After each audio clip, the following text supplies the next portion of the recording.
এই অনুষ্ঠানটো আমি হাত ধৰিবৰ কাৰণে আমি দুজনা আমি ব্যক্তি আমন্ত্ৰণ কৰি আনিছোঁ। এই অনুষ্ঠানটো একদম ঘৰুৱাভাৱে আয়োজন কৰা হৈছিলে। আমাৰ গাঁওখনত মিউজিক ক্ষেত্ৰত বহুত পিছ পৰি আছে। নতুন প্ৰজন্ম কেইজনমানে বৰ্তমান গান শিকি আছে। তাৰে ভিতৰত বিশ্বজিৎ গগৈ, তেওঁৰ দুটা কভাৰ গান ৰেকৰ্ডিং কৰিছে আৰু পিছ পৰি আছে যিহেতু ষ্টুডিঅ' কেনেকৈ ৰেকৰ্ডিং কৰে সেইবিলাক নাজানে। কভাৰ গান দুটা গাইছে। আমাৰ গাঁওখনৰ কাৰণে কভাৰ হ'লেও বহুত ডাঙৰ কথা। তাৰে আছিল অনুষ্ঠানটো। এইটোৱে আপোনালোকৰ মাজত ভিডিঅ'টো আগবঢ়ালোঁ। আৰু বিশ্বজিৎ গগৈ বহুত কেইজনে সহায় কৰিছে, তাকে ধন্যবাদ দিবলৈ আয়োজন কৰা হৈছে।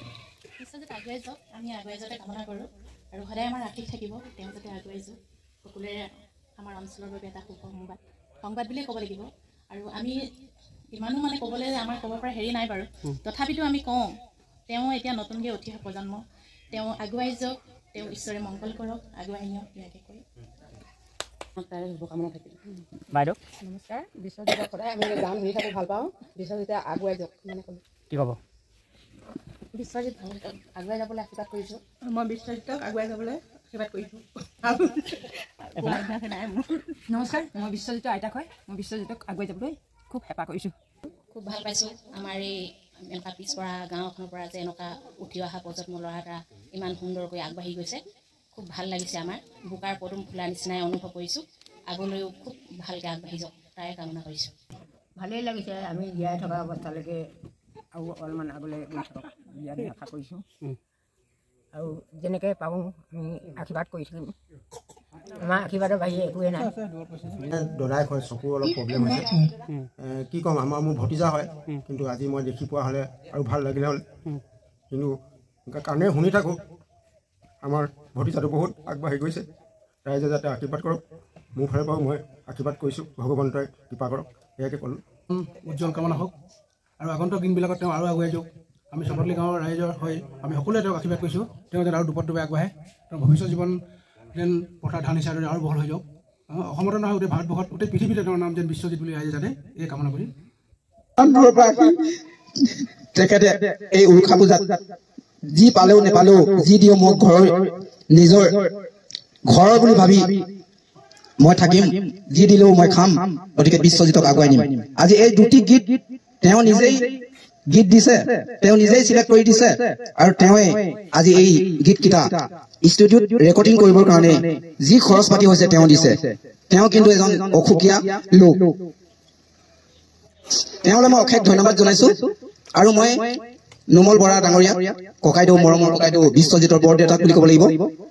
শদিয়াৰ পৰা ধেমাজিলৈকে বিশ্বজিতৰ বৰদেউতাক কেইবাজনো হ'ল। সেয়েহে আজি দ্বিতীয়জন বৰদেউতাক নোমল বৰা ডাঙৰীয়া, যোৰহাট তিতাবৰ বৰখোলা গাঁৱৰ, তেখেতৰ পৰা মই দুআষাৰ মই শুনিম আৰু ৰাইজে তেখেতে কি কয় তাকে আপোনালোকে শুনিব। মই মাইক্ৰফোনত তেখেতৰ লাউড স্পীকাৰ দি দিছোঁ। হেল্ল', অঁ কওক। হেল্ল', এই মহান প্ৰতিভাবান প্ৰতিষ্ঠা তেখেতলোকলৈ মোৰ আন্তৰিক শুভকামনা জ্ঞাপন কৰিছোঁ। আৰু যিসকল অসমীয়া যি উপস্থিত আছে তেওঁলোকৰ অনুষ্ঠান পৰিৱেশন কৰিছে, সকলোকে মোৰ মৰম আৰু চেনেহ যাচিছোঁ। বিশেষ ক'বলগীয়া নাই। আৰু চিৰঞ্জিত, তেওঁলোক সুন্দৰ প্ৰতিভাৰ গৰাকী। সংগীতৰ প্ৰতি তেওঁলোকৰ আগ্ৰহ আৰু শ্ৰদ্ধা দেখি তেওঁলোকে জনাইছিল যে তেওঁলোকে ষ্টুডিঅ'ত গীত গাই পোৱা নাই। সেইকাৰণে মোৰ ফালৰ পৰা মই ষ্টুডিঅ'টো চিনাকি কৰি দিবৰ কাৰণে, এইকেইটা বিশেষ গান নহয়, ষ্টুডিঅ'টো চিনাকি কৰি দিবৰ কাৰণে দুলীয়াজনৰ এজন ল'ৰাৰ লগত কথা পাতিম। ষ্টুডিঅ'টো চাই লওক আৰু ভৱিষ্যতেতো ষ্টুডিঅ'তে গান গাব লাগিব।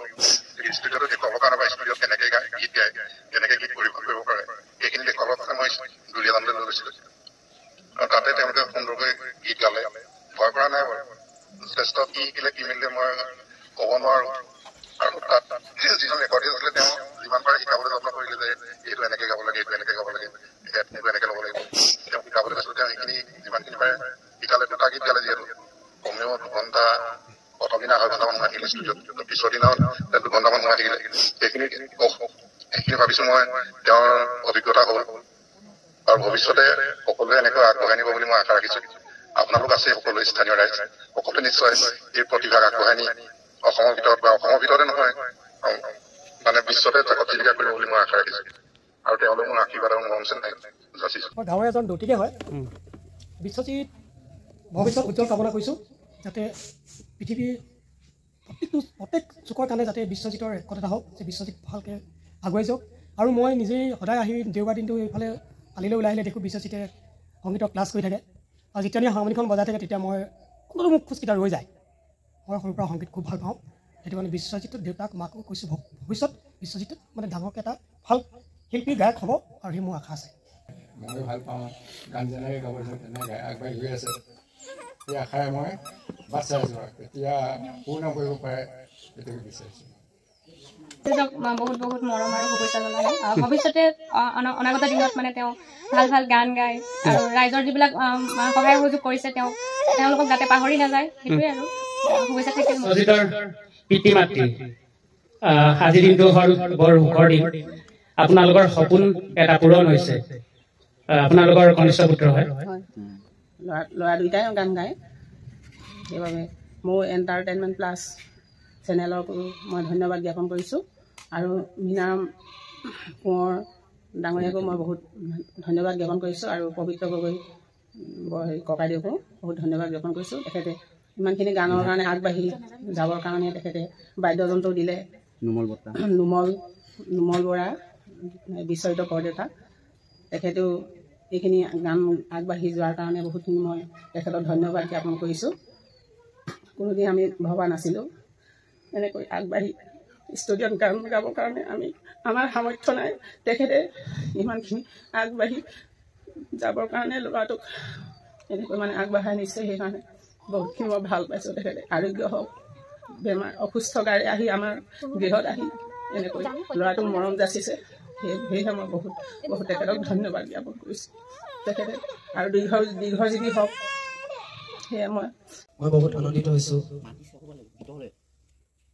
ইমানখিনি সহায় কৰি দিয়াৰ বাবে।